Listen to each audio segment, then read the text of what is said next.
저희가 이제 성탄 두 번째 주를 맞이합니다. 오늘 저희가 읽은 복음은 예수님께서 이집트로 피난 가시고 헤롯이 2살 이하의 영아들을 살해하라 명령을 내리는 장면, 그리고 꿈에 천사가 나타나서 다시 예수님의 가족이 갈릴리 나사렛으로 옮겨간 이야기입니다. 이 말씀을 묵상하며 제 안의 주제가 여러 번 바뀌었습니다. 마지막에는 중년의 눈으로 이 복음을 좀 읽어보고 싶었습니다. 지난해에도 한번 소개했던 서울대 송호근 교수가 쓴 그들은 소리내 울지 않는다라고 하는 중년 보고서가 있습니다. 이분이 어느 날 택시를 탔는데 택시 기사가 퇴직을 하신 분께서 운전하시는 택시였습니다. 그래서 그분과 이야기를 나누며 우리나라 중년의 삶을 새롭게 이해하게 돼서 중년 보고서를 쓴 글이 그들은 소리내 울지 않는다라는 책입니다. 이 책 안에서 저희들이 흔히 베이비 부머라고 이야기하는 1956년에서 1963년 세대, 이분은 가교 세대, 다리 역할을 하는 세대라고 이야기를 하면서 농업사회에서 산업사회로 전환되는 다리 역할을 하는 사회, 또 근대 공업화 사회에서 현대 민주화 사회로 옮겨가는 가교 역할을 한 세대 뿐만 아니라 부모님을 봉양하고 자식들 교육을 시키는 마지막 세대라고 이 세대를 말씀합니다. 그러면서 그분은 이 세대, 우리가 베이비 부머 세대라고 하는 저희 교회 같으면 이 남선교회 세대입니다. 물론 그 위에 포함된 분들도 계시겠습니다. 이분들의 특징을 보면서 이분은 사회적 돌봄과 관심이 매우 필요합니다라고 그래서 적어 놓았습니다.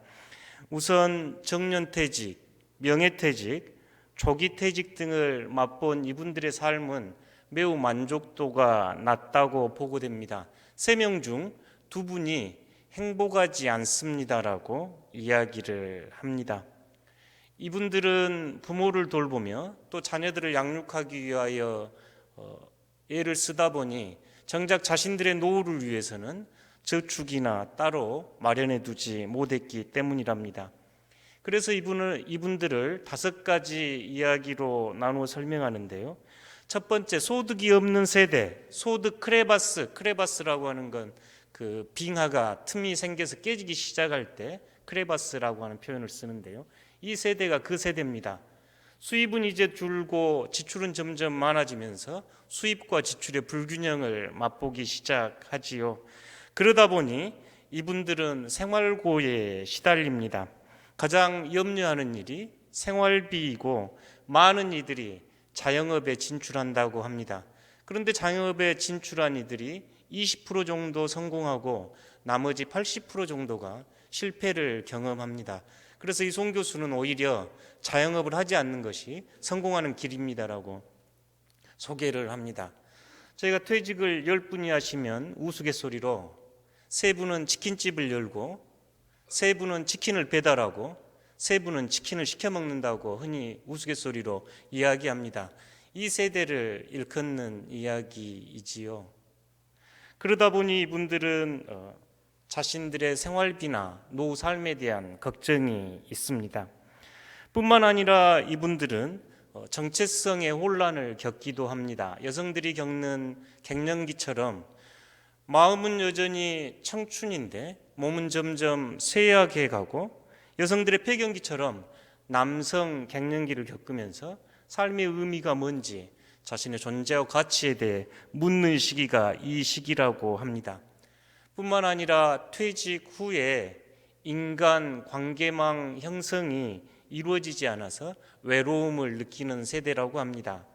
직장에 있을 때는, 사회생활할 때는 가깝게 지냈던 이들이 퇴직 후에 연락이 점점 줄어들고 점점 외로움을 호소하고 홀로 돼 있는 느낌을 맛보는 세대가 우리가 흔히 말하는 이 베이비 부머 세대입니다. 우리 주위에서도 우리 교회에서도 중요한 역할을 하고 계시는 분들이지요. 그러면서 이 송 교수는 이분들에게 두 가지를 제안합니다. 첫 번째, 공적인 의미를 부여하면서 여러분은 충분히 의미 있고 가치 있는 삶을 사셨습니다. 우리나라를 산업화로 민주화로 이끈 장본인들입니다. 그러니 여러분 수고하셨습니다 하면서 역사적 소명을 다한 그들을 격려합니다. 두 번째로, 사적으로 이제 여러분 제3의 인생을 준비하시고 시작하셔야 합니다라고 조언을 합니다. 사적 세 번째 인생을 살기 위해서 세 가지를 조언하는데요. 첫째, 이분이 제안하는 것은 죽음과 친해지라라는 겁니다. 조선시대 선비들 예를 들면서 조선시대 선비들은 묘비명을 스스로 쓰며 인생을 새롭게 성찰하였다고 하는 예를 들면서 죽음 앞에서 삶을 새롭게 이해하라고 조언합니다. 목회자들의 오랜 전통도 연말이 되면 유언을 쓰는 거였습니다. 물론 지금은 잘 그러지는 않습니다만 올 한 해 되돌아보며 또 새해에 내 삶이 어떻게 하나님께서 이끌어 가실지 모르니 유언장을 작성하고 죽음의 문턱에서 삶을 새롭게 해석하며 응답하려고 했던 것이 목회자 전통이기도 합니다. 두 번째 제안은 눈높이를 낮추어 일하라 하면서 세금을 내는 시민이 행복한 삶을 살 수 있는 방법 중에 하나입니다. 다만 눈높이를 낮추셔야 합니다 하면서 일본의 예를 듭니다. 마을에서 일어나는 작은 일들, 또 마을이 부여하는 그런 노동들에 참여하면서 일하면서 소득의 일부를 세금으로 낼 때 건강한 노후를 보낼 수 있습니다라고 제안을 합니다. 세 번째는 그간 하고 싶었던 일, 하지 못했던 취미와 특기를 개발하십시오 하면서 이분의 제안은 특히 요리를 배우라고 제안합니다. 죽음을 준비하십시오. 눈높이를 조금 낮추어서 생활하십시오.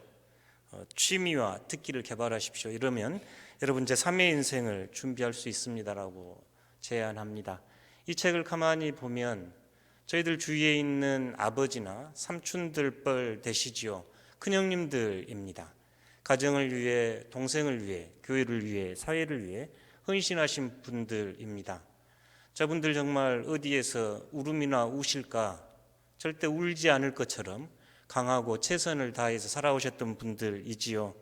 이 책을 가만히 읽고 읽느라면 이 베이비 부머 세대, 우리 아버지와 삼촌, 형님 세대가 울지 않았던 것이 아니라 울 일이 많았음에도 남들 앞에서 울지 못하고 소리내 울지 못하고 조용히 울었던 사람이라고 이 책에서 읽혀집니다. 그렇기에 오늘 복음을 이 중년의 눈으로 좀 보고 싶었습니다. 교회에서도 중년을 이해하는 것은 중요한 일입니다. 외인고하니 이 중년의 남성들은 홀로 외톨이로 떨어져 있는 분들이 아니라 누군가의 남편이고 누군가의 아버지며 또 누군가에는 아들이기 때문에 그렇습니다. 두 번째로, 중년 남성이 행복하고 건강하지 않고 건강한 사회, 건강한 공동체를 꿈꾸기는 어렵습니다. 한국 교회 성장에도 가장 헌신을 많이 한 세대고 저희 교회에서도 가장 헌신을 많이 한 세대가 이 세대입니다. 그러니 이분들이 행복하고 건강하게 사셔야 합니다. 세 번째, 중년 남성은 영적 여정에서 매우 중요한 전환의 시점입니다. 그 전에 관심들은 밖으로 성취와 업적 달성, 뭔가 행함에 있다면 이 중년의 시기를 지나면서 점점 내면을 향한 관심, 삶의 보다 근본적인 질문, 하나님에 대한 본질적인 질문을 이때 하기 때문에 그렇습니다. 오늘 성경에 나오는 요셉 이야기를 이 중년의 관점에서 읽어보며 중년 남성들의 영혼 안에 예수 그리스도가 어떻게 탄생하시는지 그렇게 읽어보고 싶습니다. 그렇게 함으로써 저희가 중년을 더 깊이 이해하고 그분들의 신앙이 보다 의미 있고 가치 있는 시간이 되기를 바라 봅니다. 먼저 요셉 이야기입니다. 오늘의 주인공은 요셉이지요. 여러분, 성경에서 요셉 하면 어떤 요셉이 먼저 떠오른가요? 구약 성경 창세기에 나와 있는 요셉이 어쩌면 먼저 떠오를 겁니다. 중년 남성들이 시대와 사회와 가정과 교회에서 가교 역할, 다리 역할을 했듯이 구약 성경에 나오는 요셉도 이스라엘 민족과 하나님을 맺는 다리 역할을 합니다. 우리가 잘 아는 야곱의 아들입니다. 그는 라헬에게서 태어났고 그는 꿈쟁이였습니다. 그가 꿈을 꾸고 아버지와 형제들에게 이야기할 때 아버지는 깊이 새겨들은 반면에 형들은 질투하고 미워했지요. 아름다운 채색옷, 색동옷을 입고 다가온 그 요셉을 형들은 구덩이에 파서 넣고 지나가는 상인에게 팔아버립니다. 요셉은 저 멀리 애굽으로 종으로 팔려갑니다. 종살이도 만만치 않았을 텐데 보디발의 아내 사건에 휩쓸려 감옥 생활까지 해야 됐습니다. 고난의 땅, 원망과 불평과 상처가 가득할 수 있는 그 삶에서도 요셉은 하나님에 대한 꿈을 잃지 않고 하나님 신뢰를 잃지 않았습니다. 창세기 45장 7절과 8절 보시면 요셉의 아름다운 신앙 고백이 나옵니다. 이제 요셉이 총리로 있고 야곱의 다른 자녀들이 이 요셉에게 식량을 구하러 왔다가 알아차립니다. 자신이 팔았던 동생, 자신이 구덩이에 밀어넣었던 동생이 이제 총리가 됐으니 이제 우리 다 죽었구나 할 때 요셉이 형들에게 했던 고백이 다음과 같습니다. 제가 좀 쉬운 성경으로 읽어보겠습니다. 하나님께서는 나를 여러분보다 앞서 보내시어, 지금 하나님께서 가나안 땅에서 애굽으로 요셉을 앞서 보내시어 여러분들을 위하여 자손들을 이 땅에 일으켜 세우고, 저희가 구약의 이야기 알고 있듯이 이제 애굽에 정착한 이들은 큰 민족을 이루어가지요. 그 다음이 구원받는 이들의 큰 무리가 되도록, 출애굽의 백성, 하나님의 백성이 되도록 여러분들의 목숨을 지키게 하셨습니다. 그러면서 요셉이 이렇게 이야기합니다. 그러나 나를 이곳으로 보낸 것은 여러분이 아니라 하나님이십니다. 나를 이곳으로 죽이려 했고 구덩이를 파서 죽이려 했고 종으로 팔았던 것은 여러분들이 한 일이 아니라 하나님이십니다. 하나님께서 나를 파라오의 아버지로, 그의 온 집안의 주인으로, 그리고 온 이집트의 통치자로 세우셨습니다. 나를 이곳으로 보낸 분은 여러분이 아니라 하나님입니다. 이 고백이 요셉이 가진 신앙의 핵심으로 보여집니다. 고난과 고통, 불평과 원망을 할 수 있는 상황에서 마치 짐짝처럼 내던져진, 구겨진 그의 인생처럼 보이는 그 안에서, 종살이에서, 감옥 안에서 그는 하나님이 나를 이곳에 보내셨습니다 하면서 하나님의 뜻을 발견하는 사람입니다. 여러분이 아니라 하나님이시기에 이제 하나님은 여러분을 큰 민족으로 일으켜 세우시고 구원의 백성으로 삼아 주실 겁니다. 요셉은 하나님과 구원받는 이스라엘 백성들의 가교 역할을 해 주었습니다. 예수님의 아버지 요셉입니다. 구약의 요셉이 하나님과 이스라엘 백성을 이어주었듯이 신약에 나오는 예수님의 아버지 요셉은 하나님과 억압받는 이들, 구원받아야 할 이들을 연결해주는 다리 역할을 합니다. 요한복음 1장에 보면 예수님을 소개할 때 나사렛에 사는 요셉의 아들 예수라고 이야기를 합니다. 저희가 요셉의 삶을 어떻게 여러분 알고 계신가요? 요셉의 삶을 조금 들여다보면 좋겠습니다.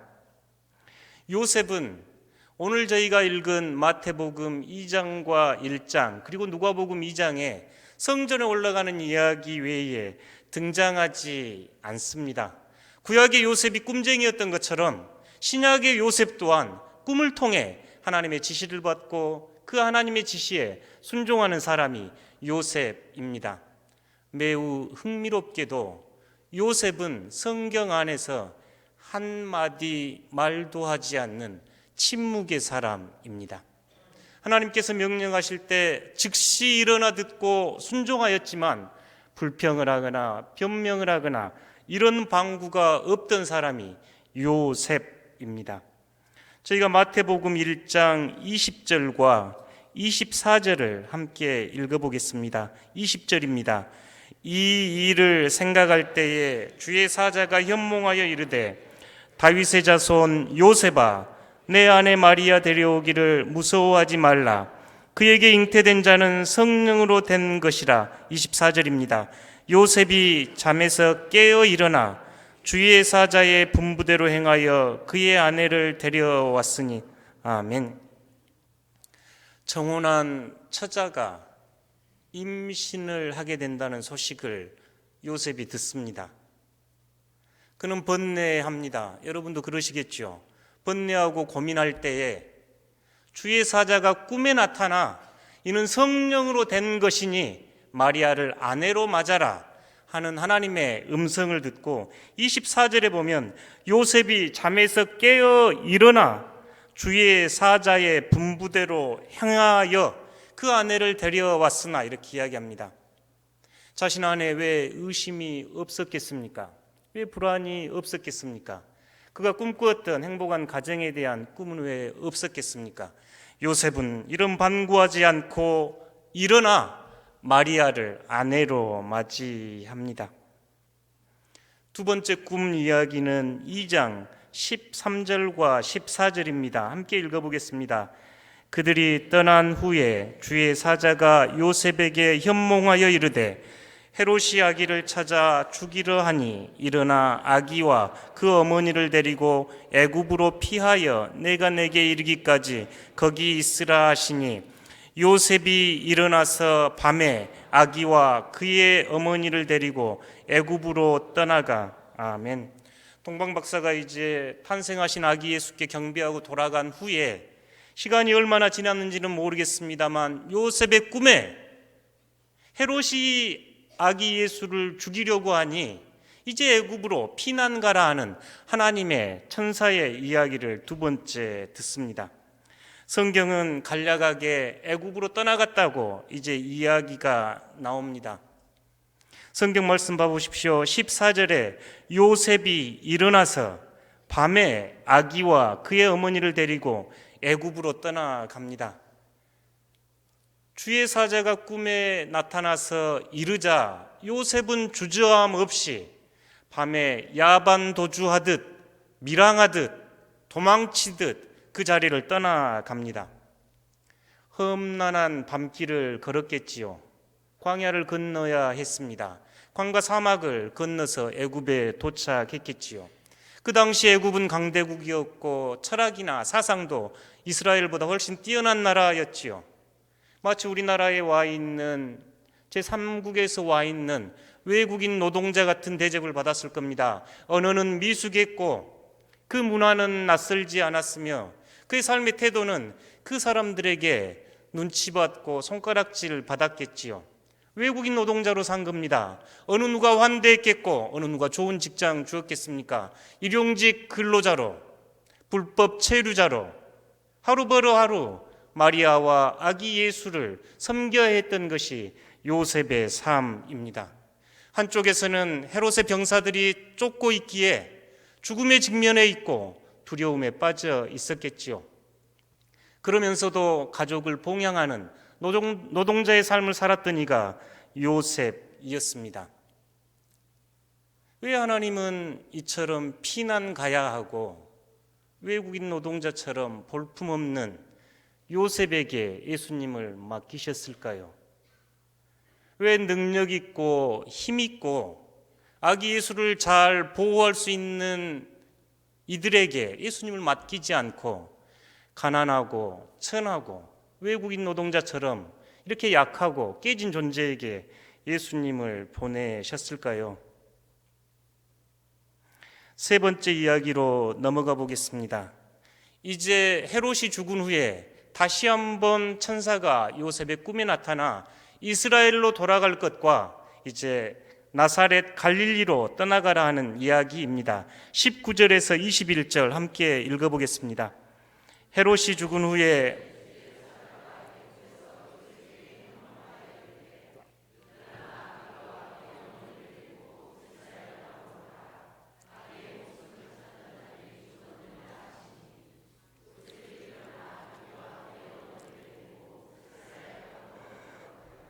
아멘.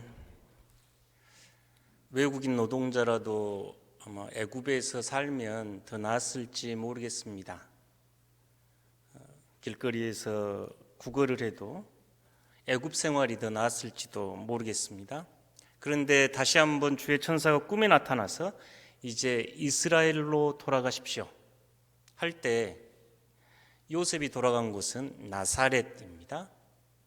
1장을 다시 한번 되돌려 생각해 보시면 다윗의 자손 요세바하고 천사가 요셉을 부릅니다. 이 말은 요셉은 다윗 가문 사람이고 다윗 가문은 남유다 예루살렘과 그 인근에 살았던 민족이지요. 자기 고향과 같은 곳, 친척이 있는 곳, 베들레헴으로 가면 제일 좋았을 겁니다. 그나마 외국에서 귀환해서 자리 잡기에는 그래도 피부치라도 있고 친척이라도 있는 곳이 나았겠지요. 그런데 요셉은 아기 예수를 데리고 저 북쪽 갈릴리 외딴 마을, 변방 중에도 변방 나사렛으로 갑니다. 이 나사렛에서 어떻게 선한 것이 나겠느냐며 폄하받던 지역, 농민들이 반란을 일으켰던 반란의 동네, 그 외딴 곳으로 요셉은 아기 예수를 데리고 갑니다. 저희가 성경을 쭉 읽으면서 이 요셉은 하나님께 불평을 하거나 원망을 하거나 이런 방구도 하지 않습니다. 꿈에 하나님의 천사가 주의 사자가 나타나서 떠나라 하면 짐을 싸고 떠나라 하면 길을 나섰던 사람이 요셉입니다. 저희가 사람은 서울로 보내고 말은 제주도로 보내라 그랬듯이 자녀들을 키우기 위해서 귀향할 때 예루살렘 근처로 왔으면 더 나았겠지요. 근데 요셉은 저 변방 북쪽에 이름 없는 도시에 가서 마치 묻혀있듯 삶을 살아갑니다. 3번의 꿈을 통해 요셉에게 요청한 하나님의 뜻은 넓은 길, 성공한 길, 좋은 길이 결코 아니었지요. 좁은 길이었습니다. 죽음을 향한 길이었습니다. 두려움과 낮아짐의 연속이 요셉의 삶이었습니다. 그런데 아기 예수를 하나님은 이 요셉에게 맡기셨고 그 아기 예수는 장성하여 우리의 구원자가 되어 주셨습니다. 하나님께서 인간의 역사 안으로 들어오실 때 다리로 삼았던 사람 요셉은 강하고 지혜롭고 총명했던 사람이 아니라 나약하고 깨지고 외국인 노동자처럼 일용직 노동자처럼 미래를 알 수 없는 두려움에 떨었던 사람이 바로 요셉이었습니다. 그의 가난함, 그의 깨짐, 그의 무능력을 하나님은 사용하셔서 그를 강하게 하셨고 예수 그리스도를 이 땅에 탄생시키시며 우리에게 보내주셨습니다.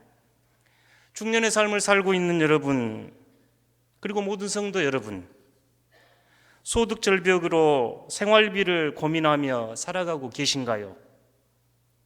요셉도 일용직 노동자로 난민으로 그렇게 이집트의 뒷골목을 걸었습니다. 제2의 사춘기라며 인생의 질문을 묻고 정체성의 혼란을 경험하고 계시는가요? 요셉도 약혼한 여인이 임신을 해서 받아들였습니다. 야반도주를 하며 스스로 수없이 흔들리며 물었을 겁니다. 내가 왜 이 길을 가야 하는지, 내가 어디로 가야 하는지 고뇌하고 물었겠지요. 생계를 위해 고뇌하고 계신가요? 요셉도 나무를 깎고 돌을 깎아 집을 짓는 몫으로 생활을 했습니다. 인간 관계망 해체로 고뇌하며 외롭게 울고 계신가요? 요셉도 밤길을 떠나야 했고 자신의 선조들이 사는 베들레헴으로 가지 못하고 변방 갈릴리에서 인생을 살아야 했던 이가 요셉입니다. 사랑하는 중년의 남성 성도 여러분, 이 요셉이 여러분에게 위로가 되고 영적 길잡이가 되기를 축복합니다. 강하고 건강하고 안정돼 있고 보장됐던 삶이 아니라 약하고 깨지고 피난하고 내일 일을 걱정하며 한 걸음 한 걸음 걸어야 했던 그였지만 하나님께 순종한 강한 사람이 요셉이었습니다. 여러분도 요셉처럼 하나님의 뜻만 추구하며 걷는 복된 성도들 되시기를 간절히 축복합니다.